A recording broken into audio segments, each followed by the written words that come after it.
Et si je vous disais que tout ce qu'on vous a toujours répété sur la beauté et l'attractivité après 50 ans est un immense mensonge, que les rides, les cheveux gris et les années ne sont pas vos ennemis, mais pourraient devenir votre force la plus irrésistible, ce que vous allez découvrir va peut-être bouleverser à jamais votre manière de vous regarder.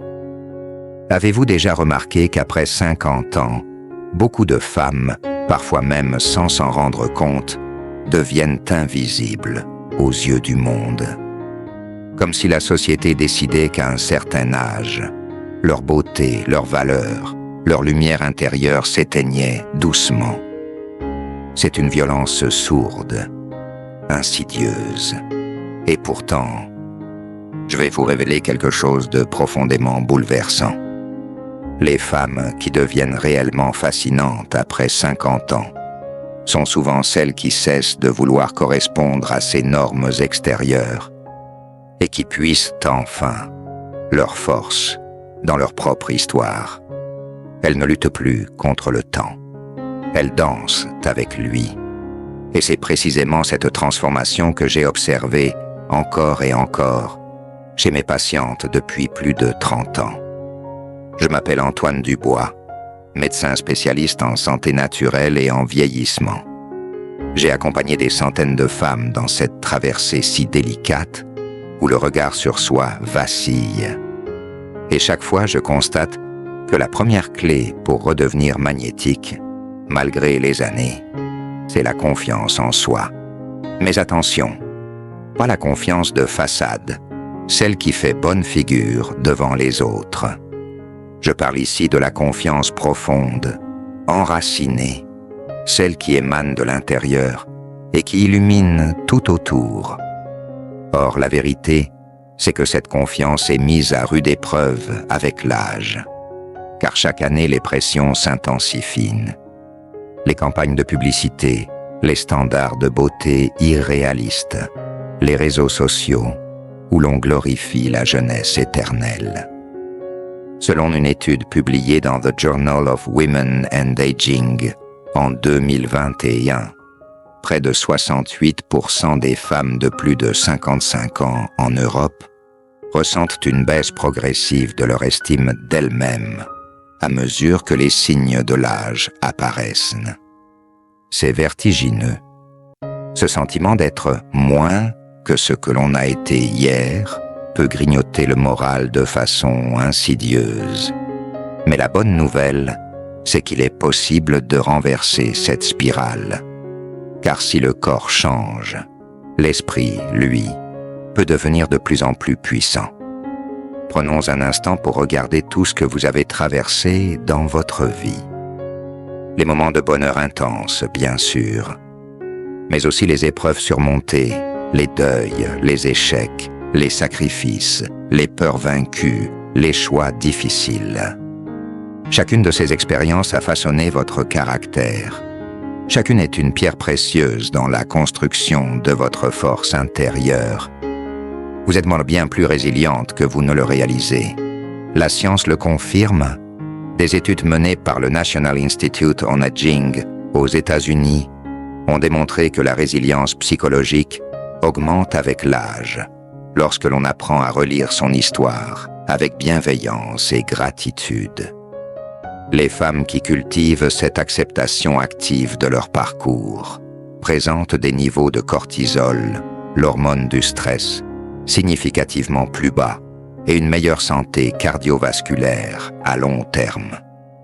Retrouver cette confiance, c'est aussi abandonner définitivement le poison des comparaisons. Vous n'avez rien à prouver à personne. Vous n'êtes pas cette actrice figée sur la couverture d'un magazine retouché. Vous êtes unique. Personne n'a marché exactement sur votre chemin. Personne n'a affronté vos tempêtes. Personne n'a vécu vos émerveillements. Et c'est là toute votre beauté.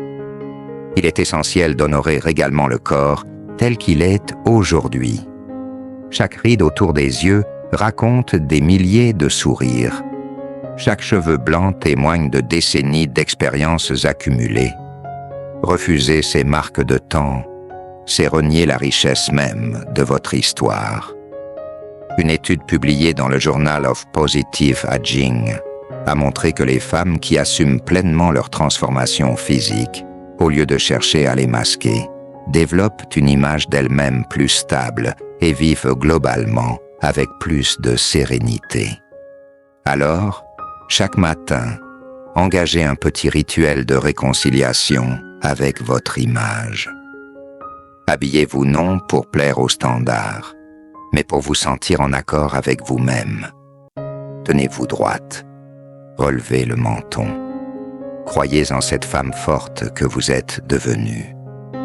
La confiance véritable ne réside pas dans la perfection. Elle réside dans l'acceptation entière de qui vous êtes aujourd'hui. Avant de continuer, si ces mots résonnent déjà en vous, je vous invite à vous abonner à cette chaîne.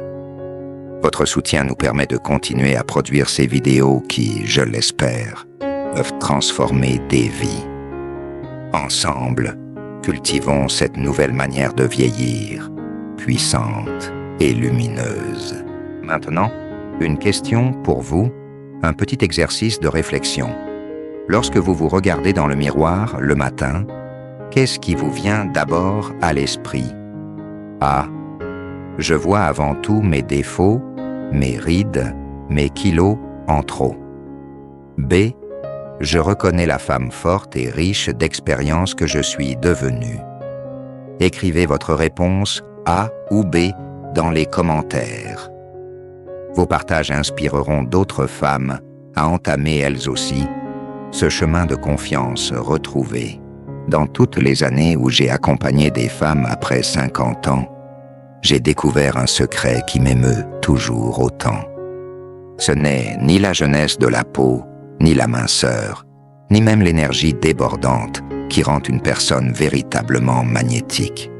Non, c'est quelque chose de bien plus profond et plus rare avec le temps.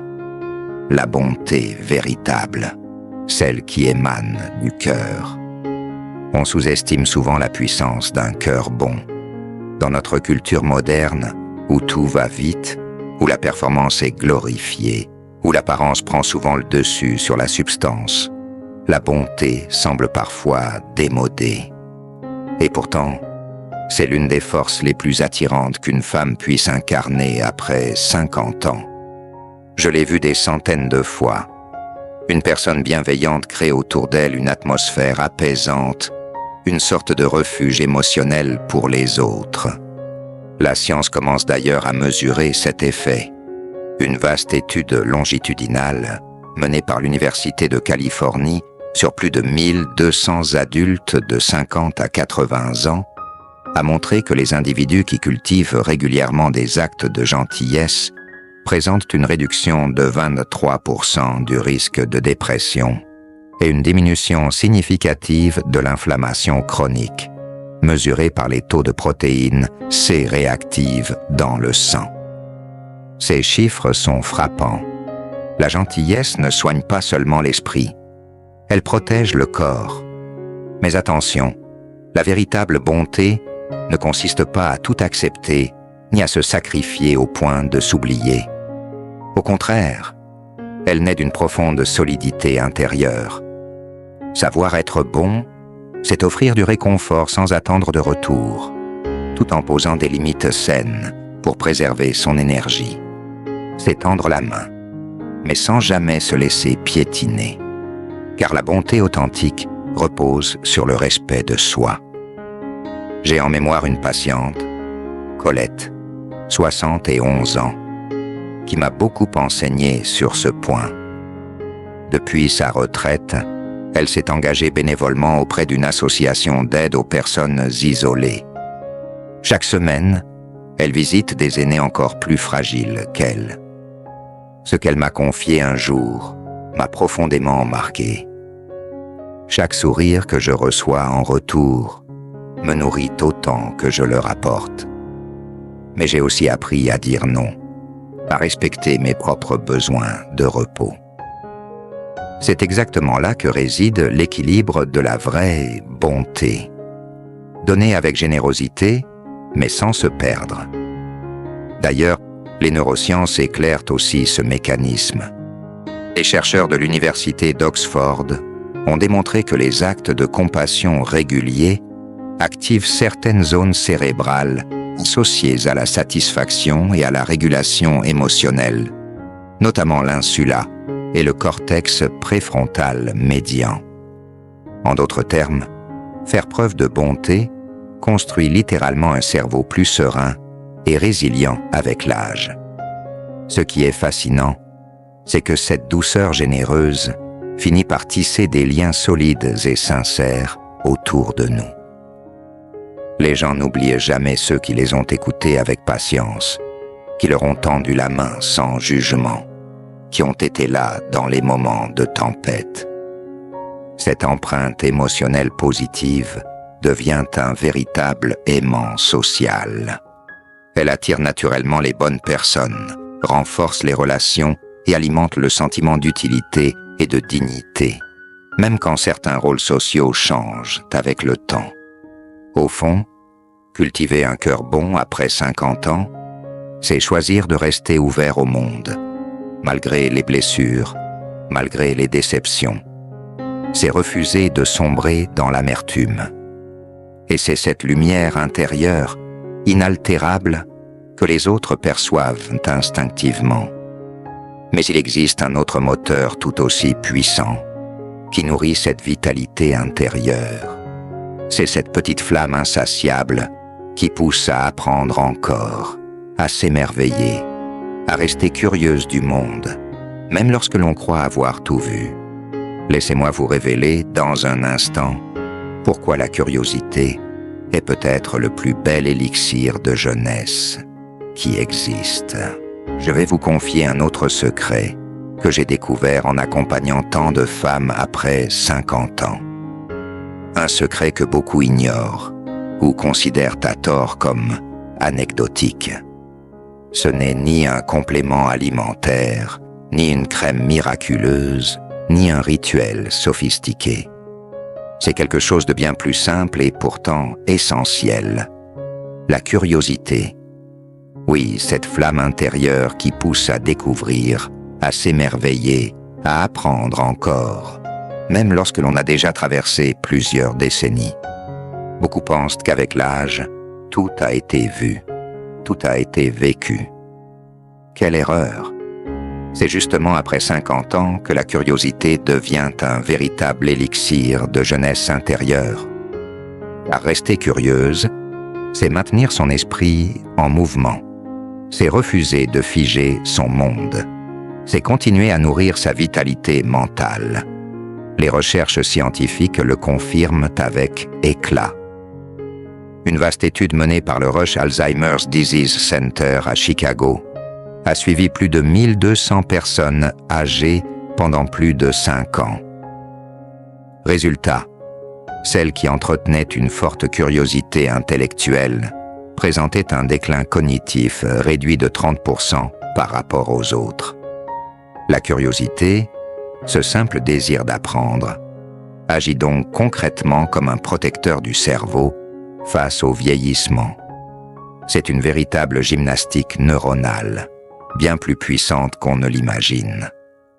Mais au-delà de la santé cognitive, la curiosité apporte aussi une source inépuisable de joie quotidienne. J'ai en mémoire Jacqueline, une patiente de 68 ans, qui a décidé d'apprendre l'italien après sa retraite. Pas par nécessité, simplement parce que cette langue la fascinait depuis toujours. Chaque semaine, elle participe à un cercle de conversation dans un petit café parisien. Ses yeux brillent à chaque nouveau mot maîtrisé. Elle me disait récemment, « Chaque jour où j'apprends, je me sens vivante, comme si je rajeunissais de l'intérieur. » Et elle n'a pas tort. Les neurosciences ont observé que la nouveauté stimule la libération de dopamine, ce neurotransmetteur associé au plaisir et à la motivation. En d'autres termes, s'intéresser à de nouvelles choses nourrit directement notre bien-être émotionnel. Ce n'est pas anodin si les personnes curieuses décrivent souvent une sensation d'enthousiasme et de légèreté, même face aux années qui passent. Mais la curiosité ne se limite pas à l'apprentissage formel.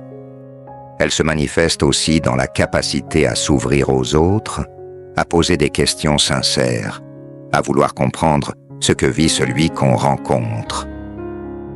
En développant cette écoute active, on crée des liens humains profonds, empreints de respect et d'intérêt véritable. Les études en psychologie sociale montrent d'ailleurs que les personnes perçues comme curieuses des autres sont aussi perçues comme plus chaleureuses, plus attractives socialement. Ce qui est magnifique avec la curiosité, c'est qu'elle ne demande pas de grands moyens. Lire un livre sur un sujet inédit, découvrir une nouvelle recette, visiter un musée jamais exploré, dialoguer avec ses petits-enfants sur leurs passions modernes, expérimenter une activité manuelle. Chaque petit pas est une porte qui s'ouvre. Et chaque porte franchie vient nourrir ce sentiment si précieux d'exister pleinement. Rester curieuse, c'est dire au monde « Je suis encore en chemin ». Je ne me résume pas à mon passé, j'ai encore des mondes à explorer. Et c'est cette vibration intérieure, cette lumière dans le regard, que les autres perçoivent instinctivement. Mais il existe une autre clé tout aussi essentielle pour nourrir cette vitalité profonde. C'est le sens que nous donnons à chaque journée. Car la curiosité sans but peut vite se disperser. Je vais maintenant vous montrer pourquoi retrouver un véritable sens à sa vie après 50 ans peut transformer non seulement votre bien-être mental, mais aussi votre longévité. Si vous saviez combien de fois j'ai vu dans mon cabinet cette même inquiétude silencieuse chez les femmes après 50 ans, cette peur du changement, car à cet âge, les transitions semblent s'accélérer. Les enfants quittent la maison, la retraite s'annonce, le corps envoie des signaux nouveaux, parfois déroutants. Et au fond de soi, une question surgit. Comment vais-je encore m'adapter à tout cela? C'est ici qu'apparaît une qualité essentielle que peu de gens associent spontanément à l'attractivité, et pourtant si puissante.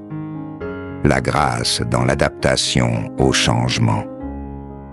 Le changement est une constante inévitable de la vie. Mais ce qui distingue celles qui continuent à rayonner malgré les bouleversements, c'est cette capacité à ne pas résister avec amertume, mais à danser avec la réalité, même quand elle est inconfortable. J'ai suivi de nombreuses patientes qui, au moment de la retraite, ont vu leurs repères s'effondrer. Certaines sombraient dans l'ennui, d'autres se réinventaient avec une agilité impressionnante. Pourquoi cette différence? C'est là que la capacité d'adaptation joue tout son rôle. Les études le confirment. Une recherche publiée dans le Journal of Aging and Health a suivi pendant 10 ans un groupe de seniors confrontés à des transitions majeures, deuil, changement de santé, isolement social. Les participants qui montraient une forte flexibilité psychologique, c'est-à-dire la capacité à accepter le changement tout en ajustant leur comportement, avaient un risque réduit de 40% de développer des troubles anxieux ou dépressifs chroniques. Cette souplesse intérieure protège donc profondément la santé mentale et émotionnelle. Je me souviens de Martine, 67 ans, qui avait toujours mené une carrière active à Paris. À l'approche de la retraite, elle a d'abord ressenti un vide immense. Puis, progressivement, elle a osé explorer d'autres facettes d'elle-même.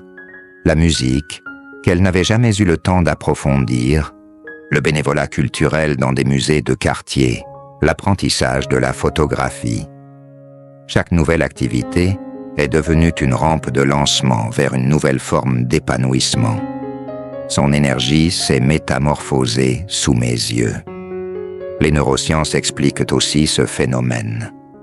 Une étude de l'Université de Toronto a démontré que l'adaptation volontaire à de nouveaux rôles sociaux active le cortex préfrontal dorsolatéral, une région du cerveau impliquée dans la gestion du stress et la planification flexible. En d'autres termes, chaque fois que nous nous réinventons face à un changement, nous entraînons notre cerveau à mieux résister aux futures adversités. C'est un cercle vertueux qui renforce notre résilience. Mais attention, s'adapter avec grâce ne veut pas dire nier les émotions difficiles. Au contraire, il s'agit d'accueillir les deuils, les peurs, les frustrations, de leur faire une place, mais de ne pas leur laisser toute la scène. Puis, doucement, de rechercher les opportunités cachées derrière chaque nouvelle situation. Cette posture active et bienveillante envers soi-même est une véritable preuve de maturité émotionnelle. Finalement, la grâce dans l'adaptation est un message silencieux que l'on envoie au monde. Oui, la vie change, mais je continue de grandir. Et c'est cette sérénité mobile, cette capacité à évoluer sans se figer, qui inspire profondément les autres. Pourtant, il existe une autre dimension encore plus fascinante, presque magnétique, qui émerge souvent après 50 ans. C'est cette confiance tranquille dans sa propre individualité, cette manière d'assumer pleinement sa singularité. Je vais maintenant vous dévoiler pourquoi cette force intérieure devient une véritable signature de charme et de puissance intérieure avec les années. Au fil des années, une observation m'a profondément marqué dans l'accompagnement des femmes, après 50 ans. Celles qui continuent à rayonner d'une lumière singulière partagent toutes une force intérieure bien particulière, une confiance tranquille dans leur propre individualité, cette capacité à assumer pleinement qui elles sont devenues, avec leurs couleurs uniques, leurs imperfections assumées, leurs choix de vie parfois audacieux, parfois inattendus. Cette confiance enracinée n'a rien à voir avec l'arrogance ou la recherche de validation extérieure. Elle naît d'un long travail intérieur. Après des décennies de concessions, d'ajustements sociaux, de responsabilités multiples, vient enfin cette phase de la vie où l'on peut poser un regard apaisé sur son propre chemin, où l'on n'a plus besoin de courir après des standards imposés par les autres, où l'on se dit « Voici mon histoire, voici mes valeurs, voici la femme que je suis devenue. » La science appuie cette dynamique. Une étude de la Northwestern University a mis en évidence que l'estime de soi connaît une courbe ascendante, continue jusque vers 65 à 70 ans, lorsqu'elle s'appuie sur l'intégration de l'identité personnelle plutôt que sur des critères extérieurs fluctuants. Les femmes qui cultivent cette acceptation de leur individualité développent également une meilleure régulation émotionnelle, un sentiment plus stable de bien-être et une plus grande qualité de relations interpersonnelles. Je repense souvent à Hélène, une patiente de 72 ans. Pendant des années, elle s'était conformée aux attentes, épouse dévouée, mère présente, cadre rigoureuse dans son entreprise, et puis, à la retraite, un basculement. Elle s'est reconnectée à une passion d'enfance, la peinture. Rapidement, elle s'est autorisée à explorer son propre style, sans chercher à plaire ou à correspondre à un quelconque modèle académique. Ses œuvres, vibrantes et personnelles, ont attiré l'attention lors d'une exposition locale. Mais ce qu'elle m'a confié était bien plus fort que le succès. Pour la première fois, je crée sans me demander si c'est assez bien. Je peins parce que cela me ressemble. Cette liberté intérieure est profondément attirante, car elle dégage une sérénité contagieuse Les autres le perçoivent sans même qu'un mot soit prononcé. Une posture stable, une voix posée, un regard franc. C'est cette assurance paisible qui crée ce magnétisme discret et puissant. Les neurosciences commencent d'ailleurs à expliquer ce phénomène.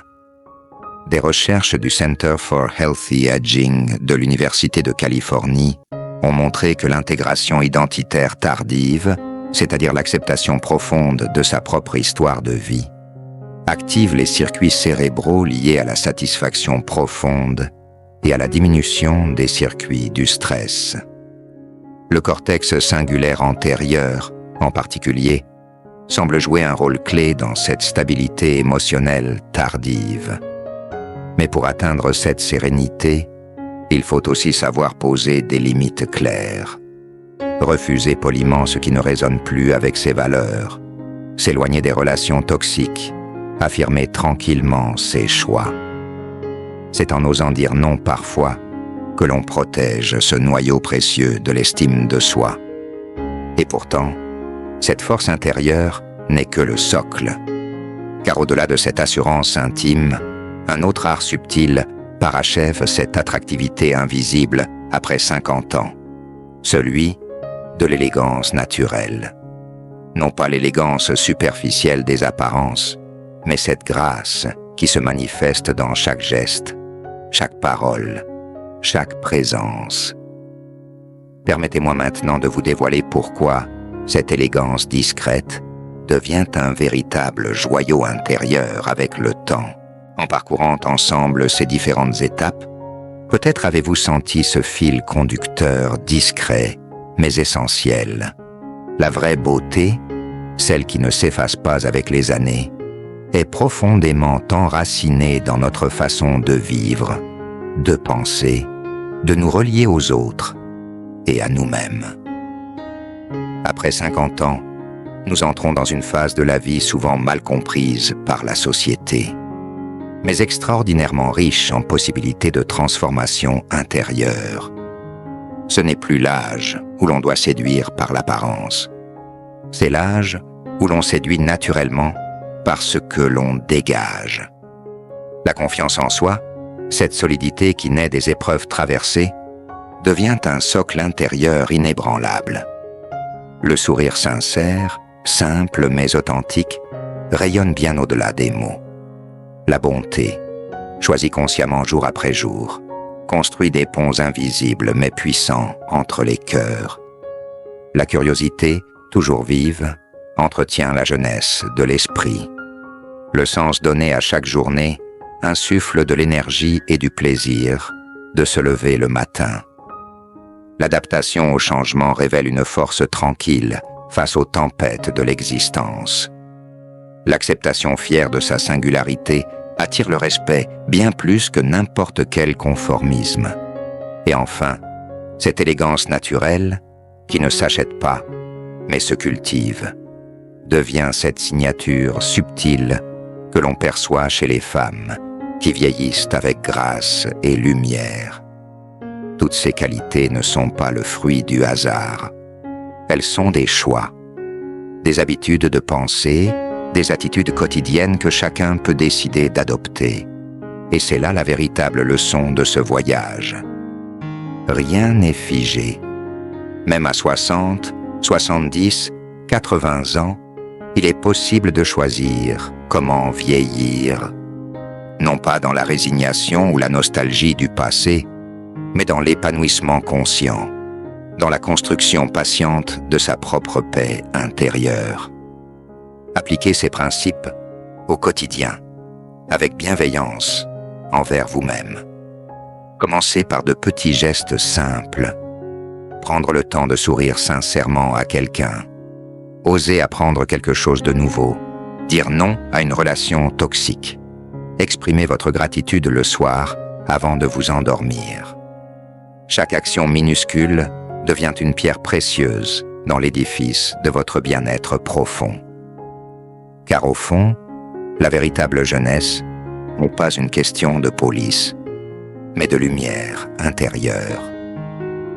Alors aujourd'hui, j'aimerais vous poser une question simple. pour ouvrir une réflexion collective.